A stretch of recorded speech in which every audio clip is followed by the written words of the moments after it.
प्यारे बहनों और भाइयों, मेरा नमस्कार स्वीकार हो। आज हम आपके लिए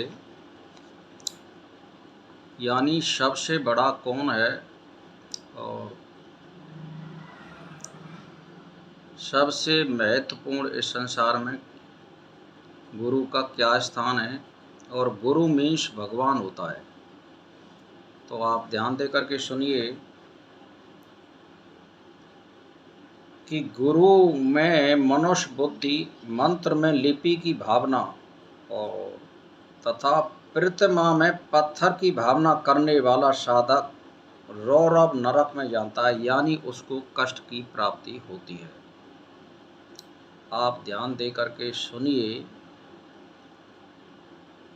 गुरु में मनुष्य बुद्धि, मंत्र में लिपि की भावना, यानी गुरु में कभी भी मनुष्य बुद्धि नहीं समझनी चाहिए, उसको ईश्वर सम समझना चाहिए।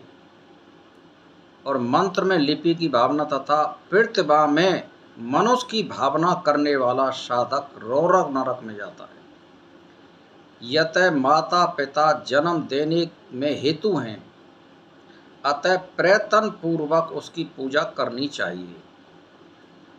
गुरु की विशेष रूप से इसलिए पूजा करनी चाहिए क्योंकि वे धर्म और अधर्म के प्रवर्तक हैं, यानी अच्छे और बुरे मार्ग को जो बतलाने वाला है वहाँ उसको गुरु कहते हैं। चाहे वो कोई भी हो सकता है, माता पिता भी इसमें गुरु बन सकते हैं और भाई बंधु भी गुरु बन सकते हैं और कोई साधु संत भी गुरु बन सकते हैं। तो गुरु का मतलब मार्ग बताने वाला, शुभ मार्ग बताने वाला, धर्म प्रेरणा से युक्त मार्ग बताने वाला, मोक्ष का मार्ग बताने वाला, परमात्मा की प्राप्ति कराने वाला मार्ग बताने वाला, साक्षात्कार कराने वाला, उसको गुरु कहते हैं। तो गुरु पिता, गुरु माता, गुरु देवता, गुरु ही गति है। शिव के रुष्ट होने पर गुरु रक्षा कर सकता है, यानी शिव कोई कल्याण करने वाला मनुष्य हो जैसे, और वो रुष्ट हो जाए या वो क्रोधित हो जाए, तो कहने का मेरा मतलब ये है कि उसमें रक्षा केवल गुरु कर सकता है। गुरु के रुष्ट होने पर कोई भी रक्षा नहीं कर सकता है। गुरु मीन्स मतलब आप समझ रहे हैं, गुरु का मतलब है सद्मार्ग बताने वाला। और जब आपको कोई गहरे कुआं में से निकाल रहा हो और तुम उसी के साथ में धोखाधड़ी या उसकी आज्ञा का उल्लंघन करोगे या गुरु की अवहेलना करोगे, गुरु की सेवा नहीं करोगे, तो इसका मतलब ये होता है कि आप अपघाती हो। क्यों? कि जिनको यानी अपने को हमें कोई निकाल रहा हो कुआं से और फिर उसी के साथ में हम बुरा व्यवहार करें या क्रोध करें या उनकी सेवा ना करें, तो इससे बड़ा अपघाती कोई हो नहीं सकता है। तो इसीलिए वहाँ कोई भी रक्षा नहीं कर सकता है। गुरु मीन्स भगवान है, वहाँ भगवान भी रक्षा नहीं करेगा।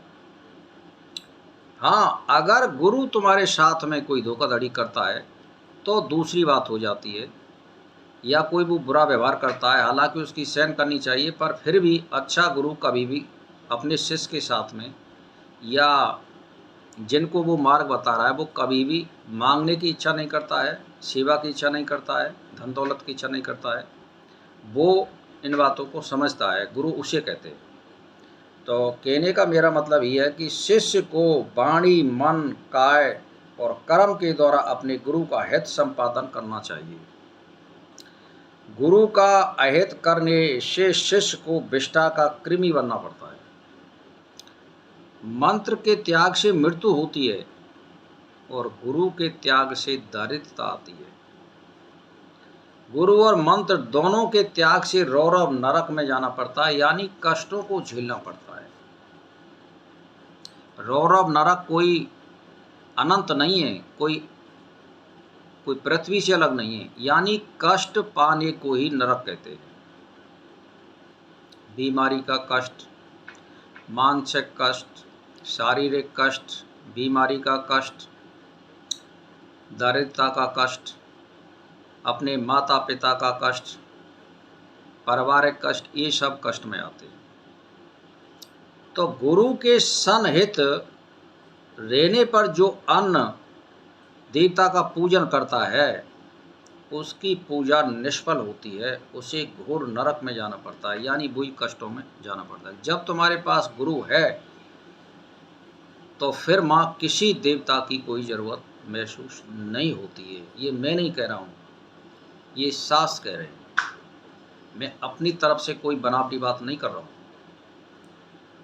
गुरु पुत्र गुरु बद बुद्धि रखें, इसी प्रकार उनकी कन्याओं में गुरु के समान बुद्धि रखनी चाहिए। गुरु चाहे विद्या रहित हो अथवा सविद्ध हो, यानी विद्या सहित हो, गुरु ही देवता है ऐसा समझना चाहिए। गुरु चाहे विमार्गगामी हो चाहे मार्गगामी हो, गुरु में देवता बुद्धि रखनी चाहिए। जन्म देने वाला पिता और वेद ज्ञान का उपदेश करने वाले पिता, इन दोनों में ज्ञान देने वाले पिता गुरु सर्वश्रेष्ठ कहे गए हैं। यानी माता पिता आपके जन्म देने के अधिकारी हैं, उनकी संपत्ति भी आपका अधिकार है उनकी संपत्ति पर। लेकिन जब तक आपको शुभ मार्ग पर ले जाने वाला कोई सज्जन नहीं मिलेगा, धर्म गुरु नहीं मिलेगा, तो आप इस पृथ्वी पर अच्छे काम नहीं कर सकते हैं। और मान के चलिए कोई पूर्व जन्म के हिसाब से आपको सद्बुद्धि मिल जाए तो वहाँ भी गुरु की ही कृपा है, क्योंकि अगले जन्म में किसी ने अच्छा मार्ग बताया होगा या उसके सानिध्य में रहा होगा, तो वहाँ भी गुरु की प्रेरणा है पूर्व जन्म के कर्मों में भी। तो मेरा कहने का मतलब है गुरु का बहुत बड़ा स्थान है। इन दोनों में ज्ञान देने वाले पिता रूप सर्वश्रेष्ठ कहे गए हैं, इसीलिए गुरु को माता पिता से भी अधिक सम्मान देना चाहिए। शिष्य को यह सोचना चाहिए कि शास्त्र में मंत्र तथा कुलाकुल कुंडली के उत्थान में सर्वदा अपने गुरु के बस में मैं हूँ, यानी गुरु के बस में रहना चाहिए। तो मेरा कहने का मतलब ये, गुरु के चरण कमलों की सेवा करना मनुष्य विद्या का अधिकारी होता है, क्योंकि गुरु माता पिता स्वामी बांधव और सुहृद और शिव स्वरूप है। इस प्रकार विचार कर शिष्य को चाहिए कि वह सर्वात्मा अपने गुरु की सेवा करे और उसे सोचना चाहिए कि स्थूल और शुक्ल मणि का प्रभाव वाले गुरु की एकमात्र ही परब्रह्म है, दूसरा कोई नहीं है। यानी उसको परब्रह्म समझे, सब कुछ उसी में देखे, तो मेरा कहने का मतलब उसका कल्याण हो जाएगा भाई और बहनों। लेकिन पहले गुरु बनाने से पहले कुछ आपको परखना चाहिए और शिष्य को भी परखना चाहिए। मैंने तो वैसे आज तक किसी एक आध दो आदमी को शिक्षा दी है, मैंने आज तक जीवन में किसी को शिक्षा भी नहीं दी है, और ना मैं गुरु बनने का कोई इच्छुक हूँ। मैं तो केवल अपने को सुधारता हूँ, अपना कर्म करता हूँ, बस मैं स्थिति में संतुष्ट रहता हूँ। भगवान की कृपा चाहिए, इसी में सब कुछ है। तो भाई और बहनों, आज के टॉपिक को यहीं पर समाप्त करते हैं। नमस्कार।